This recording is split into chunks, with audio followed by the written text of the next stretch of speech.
গল্পটির নাম হলো সরিষ্কার ভূতভাগ। রাজস্থানের সরিষ্কা ব্যাঘ্র প্রকল্প নিয়ে সেবার খুব হইচই বেঁধে গেল যখন জানা গেল সেখানে কোনো বাঘই নেই। চোরা শিকারীরা সব বাঘ গোপনে মেরে বাঘের ছাল, দাঁত, নখ সব চড়া দামে বিক্রি করে দিয়েছে বাইরে। ব্যাপারটা নিয়ে খুবই শোরগোল পড়ে গেল সেবার। ব্যাঘ্র প্রকল্প এবং উদ্যানের তরফ থেকে জোর গলায় দাবি করা হচ্ছে বাঘ শেষ হয়নি, এখনও আছে, আপনারা আসুন দেখে যান। যদিও বাঘ দেখা ভাগ্যের ব্যাপার, কিন্তু যারাই ওই প্রকল্পে ঢুকছে কেউই কিন্তু বাঘের দর্শন পাচ্ছে না। সবারই শরীর খারাপ হয়ে যাচ্ছে সরিষ্কায় ঢুকেই। সেবার আলোয়ারে বেড়াতে গিয়ে সুযোগটা নিলাম আমরা কজন। আলোয়ার দুর্গ, সিটি প্যালেস, মিউজিয়াম দেখে হাজির হলাম সরিষ্কায়।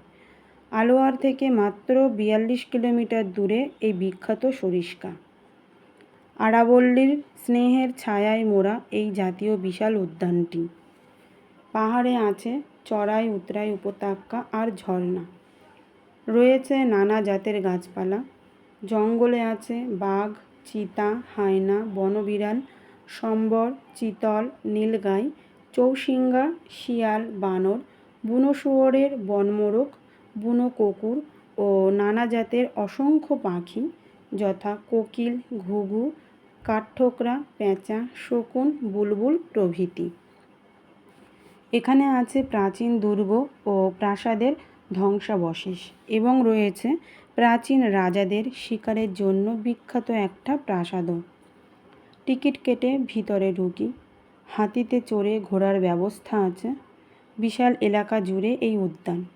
আমরা গাইডকে বললাম যেখানে বাঘ আছে সেখানে আমাদেরকে নিয়ে যাওয়া হয়। গাইড এবং মাহাতো রাজি হলো দুজনেই। জঙ্গল খুব গভীর নয়, কাটা গাছ, অশ্বত্থ, শাল, বাঁশবাগান এবং নানা জাতের অজানা সব গাছের ঝাড়।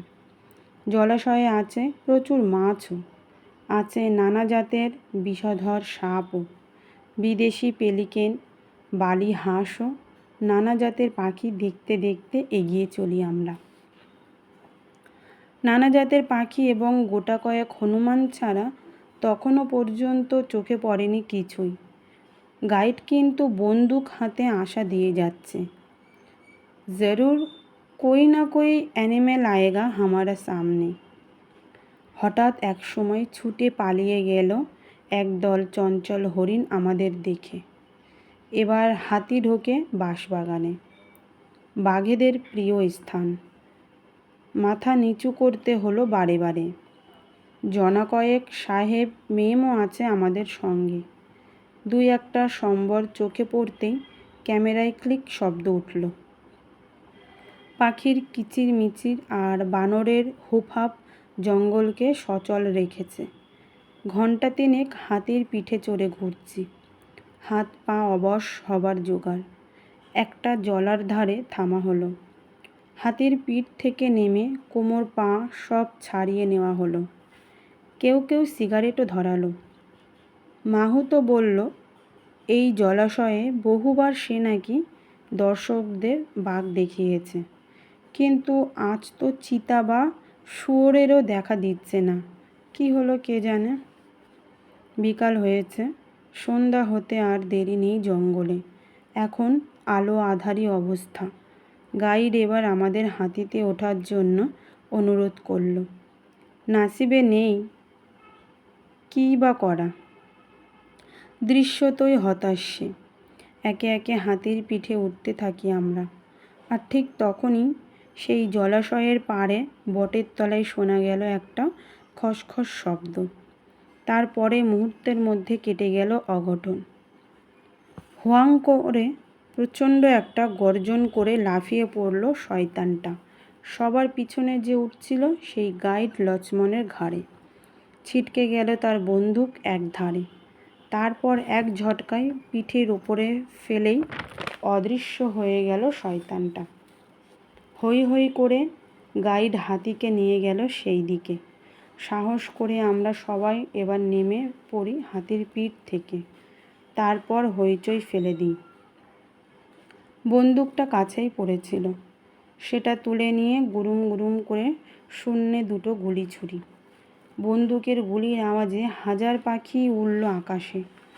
হুপ হাপ লাফিয়ে বাদরগুলো চলে গেল অন্যদিকে।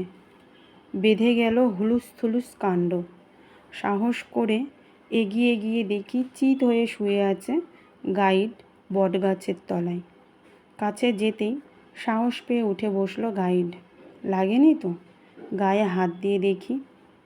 গলাতেও হাত দিই, কোনো ক্ষত নেই। ঘাড় ভাঙেনি, গায়ে আঁচড়ও লাগেনি। সব ঝুট হে বাবু সাহব, সব ঝুট হে বিলকুল।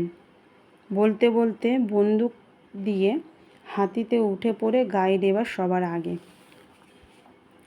মাহুতো এবার তাড়াতাড়ি জঙ্গলের বাইরে নিয়ে এসে হাতিকে।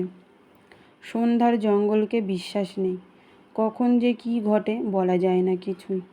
বাঘটা এত তীব্র বেগে ছুটে এসে গাইডকে তুলে নিয়ে বনে ঢুকলো যে তার গায়ের রংটা পর্যন্ত দেখতে পাইনি ভালো করে আমরা।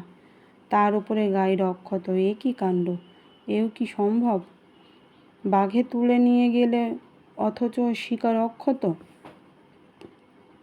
পরে গাইড যে কাহিনী বলল আমাদের তা হলো এই যে বছরখানেক আগে দুটো বাঘের মধ্যে হরিণ নিয়ে লড়াই বাঁধে। সারা রাত ধরে চলে হুঙ্কার প্রতি হুঙ্কার। শেষে তাদের হুঙ্কার থামলে দেখা যায় দুটো বাঘই মরে পড়ে আছে ওই বটের ছায়ার জলার ধারে। অপঘাতে মৃত্যু আর কাকে বলে? মাঝে মধ্যে ওরা ঠিক ওইখানে গভীর রাতে গর্জন করে আজও। সন্ধ্যার সময় বেশ কয়েকবার হাতির দিকে ছুটেও এসেছে তারা, তবে কাউকে আক্রমণ করেনি এ পর্যন্ত। আক্রমণের ঘটনা এই প্রথম। কিন্তু বাঘে তুলে নিয়ে গেল মুখে করে, অথচ কোনো জখম হলো না, এটা কি করে সম্ভব? প্রশ্ন করি আমি। देखिए सब, वो तो असली शेर नहीं, नकली शेर, मायावी शेर। वो शेर कैसे जख्म करेगा? हाँ, ताज्जुब की बात।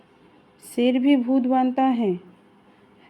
हाँ, कैसे नहीं, ज़रूर बनेगा। अनइউজুয়াল ডেথ है ना?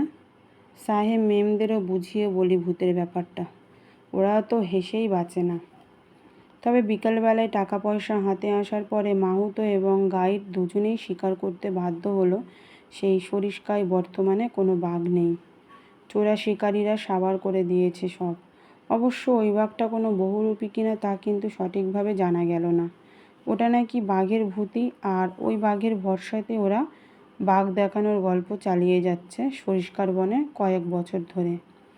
তবে ভাগ্যবানেরাই ওই ভূতের দেখা পায় মাঝের মধ্যে, অন্যরা নয়। ব্যাপারটা আজও রহস্য হয়ে আছে আমার কাছে। হাই, পৃথিবীতে কত আশ্চর্য ঘটনাই না ঘটে। রঞ্জনদা দীর্ঘশ্বাস ফেলেন।